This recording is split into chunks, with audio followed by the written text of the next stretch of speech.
4 PM news network में दोस्तों आपका स्वागत है। मैं हूं आपके साथ राशिद ज़हीर। आखिरकार चुनाव में पाकिस्तान आ गया। एक पत्रकार हैं, मैंने देख रहा था उनको 23 अप्रैल में या 3 अप्रैल में उन्होंने लिखा कि पहले चरण में यह आ गया, दूसरे चरण में यह आ गया, तीसरे चरण में क्या आएगा। पाकिस्तान का ऑप्शन था, आ गया पाकिस्तान।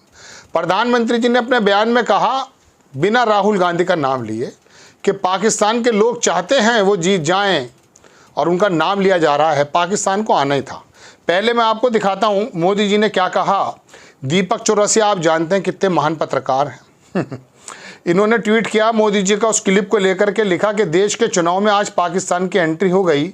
कल पाकिस्तान के नेता चौधरी फवाद हुसैन ने राहुल गांधी को फायर ब्रांड बताया।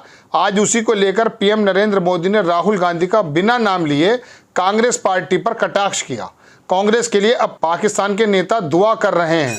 शहजादे को प्रधानमंत्री बनाने के लिए पाकिस्तान उतावला है। ये प्रधानमंत्री जी के शब्द हैं। और कांग्रेस तो पाकिस्तान की मुरीद है ही। पाकिस्तान और कांग्रेस की ये पार्टनरशिप अब पूरी तरह से एक्सपोज हो गई है। ये प्रधानमंत्री जी ने कहा, जो इनके चाटुकार बता रहे हैं। एक बहुत बड़े पत्रकार, बड़े शानदार पत्रकार हैं विनोद शर्मा।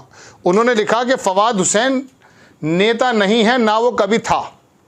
वो एक पत्रकार था जिसने इमरान खान की पार्टी पाकिस्तान फौज के डर से छोड़ दी। अब वो सिर्फ पाकिस्तान फौज का पिट्ठू है जिसकी अपने देश में कोई इज्जत या विश्वसनीयता नहीं है। उसके बयान को उछालना पाकिस्तान फौज के एजेंडे को समर्थन देने जैसा है। बात यह है दोस्तों, कभी मुसलमान आ जाता है, कभी राम आ जाता है, और अब पाकिस्तान आ गया। आपके और मेरे मुद्दों की बात कब होगी? अर्थव्यवस्था पर बात कब होगी? दुनिया से बाहर के आने वाली रिपोर्ट्स पर बात कब होगी? आप और हम इतने मूर्ख हैं कि कोई भी नेता आएगा, पाकिस्तान का नाम लेकर हमारा बेवकूफ़ बना के चला जाएगा। वाकई है, हमारे अंदर के ऐसा वर्ग है। आपको दिखाता हूँ कुछ लोगों ने क्या लिखा। विनोद शर्मा ने लिखा कि एक ज़माने में गैल गोटिया स्टोर दिल्ली के कनॉट प्लेस में किताबें बेचता था, अब उसी के नाम से बना यूनिवर्सिटी प्रोपेगेंडा बेचता है। क्या है ये नया भारत? गैल गोटिया एक यूनिवर्सिटी के छात्र हैं, आपको याद होगा, अभी कल परसों की बात है। वो तमाम जो छात्र हैं वो विकसित भारत का झंडा उठाए आ गए। आज तक के एक पत्रकार ने उनकी कलें खोली कि इसके बिलबोर्ड पे आपके लिखा क्या है, बता नहीं पा रहे। ये तो हमारे नए लड़के पैदा हो रहे हैं। हमारी नई पौध इस प्रकार की हो रही है कि उसको यही नहीं मालूम कि जिस आंदोलन में वो लगे हुए हैं वो बेसिकली संचालित किन लोगों के ज़रिए है।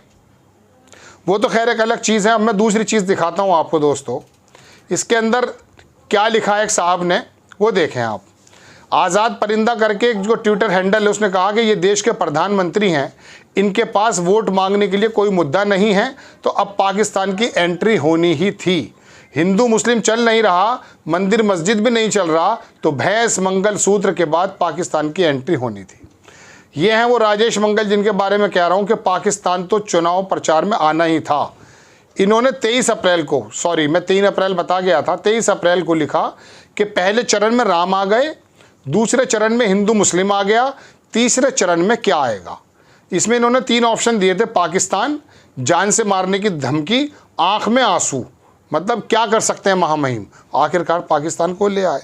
अब एक पाकिस्तान का 2 पैसे का नेता अगर राहुल गांधी की या कांग्रेस की या किसी की भी तारीफ कर देता है तो इसका मतलब ये हो गया कि राहुल गांधी पाकिस्तानी है, या कांग्रेस का जो रजिस्ट्रेशन है वो पाकिस्तान के रावलपिंडी में है। आप ये बताइए कि पाकिस्तान को बता करके आप समझाना क्या चाहते हैं? आप हमारे वर्ग को, खास करके जो हमारा अपर समाज है, उसको कितना बेवकूफ़ समझते हैं कि आप इस डिजिटल दौर में पाकिस्तान का नाम लेंगे और वो अभिभूत होकर राहुल गांधी को राहुल पाकिस्तानी बना देगा। लेकिन एक वर्ग तो है, इसमें कोई दो राय नहीं है। उसने तो ये तय कर लिया कि मोदी जी के मुंह से जो भी शब्द निकलेंगे उसको मैं गीता के श्लोक मान लूँगा। ऐसे ही हो रहा है दोस्तों। बात यह है कि मोदी जी आखिरकार कल मुसलमान का नाम ले गए। 10 बरस में प्रधानमंत्री जी इतना खुल के शायद कभी नहीं आए थे जितना कि अब आए।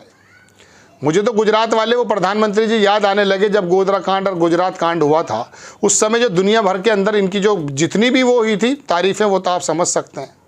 आखिरकार 10 साल के, मैं कहता हूँ ना, वो एक शायर का शेर है कि तेरे शब्दों से तेरी परवरिश का पता चलता है। मुखौटे लगाने से क्या फ़ायदा, तेरे शब्दों से तेरी परवरिश का पता चलता है। ये मुखौटे जो लगाए जा रहे थे ना एक ज़माने से, वो तो तुम्हारे शब्दों से पता चल गया। 20% मुसलमान जिसके पसमानदा के बारे में आप बात करते हैं, अचानक कहने लगते हैं मुसलमान को धर्म के आधार पर नहीं देने दूंगा। नाम लेने की ज़रूरत क्या है? आप कह देते किसी के भी धर्म के आधार पर कोई भी आरक्षण मैं देने नहीं दूंगा जब तक मैं जिंदा हूं। आप एक तरफ कहते हैं, आपके नेता कहते हैं संविधान ख़त्म कर देंगे, आरक्षण ख़त्म कर देंगे, कहते हैं।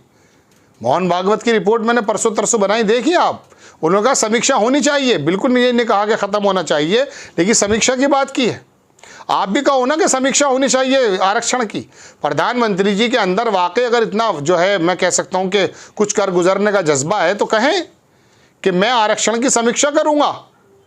वो अल्पसंख्यकों को मिलता हो या SC ST को मिलता हो या OBC को मिलता हो, उसकी समीक्षा करूँगा और जिसको ज़रूरत होगी उसको दूंगा, जिसको ज़रूरत नहीं होगी उसको नहीं दूंगा। कह दें आप, दिक्कत क्या है? लेकिन नहीं कह सकते ना। 20% SC और SC ST जो विभाग है वो आपसे नाराज़ हो जाएगा, जो संविधान के ख़त्म होने के डर से ही आपको वोट नहीं कर रहा है। OBC अति पिछड़ा आपसे नाराज़ हो जाएगा इस वोट बैंक के चक्कर में, तो आप भी नहीं पीछे भागेंगे, आप भी पीछे नहीं आ सकते। कहने का मतलब दोस्तों ये कि पाकिस्तान का नाम आ गया, प्रधानमंत्री जी पाकिस्तान को ले आए। अब आगे 4 चरण और हैं, तीसरा ये है, उसके बाद 3 और होंगे, गालिबन 4 और होंगे। उसमें क्या क्या आएगा मुझे अंदाज़ा नहीं है, तो लोगों ने लिख दिया है कि पाकिस्तान आएगा, आँख में आंसू आएंगे, रोना होगा, ये होगा, वो होगा। खैर कुल मिला के बात यह है कि ऐसे शब्दों का इस्तेमाल जो 20% समुदाय के दिल पर आरियां चला दे, वो कहाँ तक जायज़ है? आप पाकिस्तान का नाम लेकर राहुल गांधी को क्या बताना चाह रहे हैं? उसकी दादी शहीद हुई है, उसका बाप शहीद हुआ है, उसके परिवार ने शहादतें दी हैं, और आपके पूर्वज और जिन लोगों को आप मानते हैं ना, आपकी पार्टी के जो पूर्वज, वो किसानों, वो जो अंग्रेज़ों की गुलामी करते हुए पकड़े गए 50 बार, उनके बाकायदा दस्तावेज मौजूद हैं। आप मुगलों पे आएंगे या कांग्रेस पर आएंगे, बीच में जो अंग्रेज़ों का दौर है उस पर बात नहीं करेंगे आप, क्योंकि आपके जो पूर्वज हैं पार्टी के, और आपके जो पार्टी के पूर्वज को मानने वाले हैं, वो बेसिकली एजेंट बताए जाते हैं अंग्रेज़ों के, और साबित है। लेकिन बहरहाल दोस्तों, राहुल गांधी को पाकिस्तानी बनाने की कोशिश कर दी गई है। अब देखते हैं ये, हालांकि मैं अपने देश की जनता को, कुछ लोगों को छोड़ कर सलाम ज़रूर करूँगा।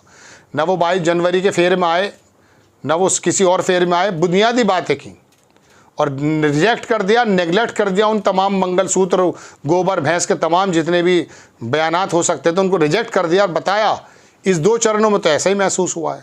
अब किसी की आंख पे अगर पट्टी पड़ी है तो बात दी करें। आपको खबर कैसी लगी अपनी राय कमेंट्स बॉक्स में ज़रूर दीजिएगा। चैनल को सब्सक्राइब कीजिए, शेयर कीजिए। नेक्स्ट टाइम में किसी खबर के साथ हाजिर होता हूँ। जय हिंद।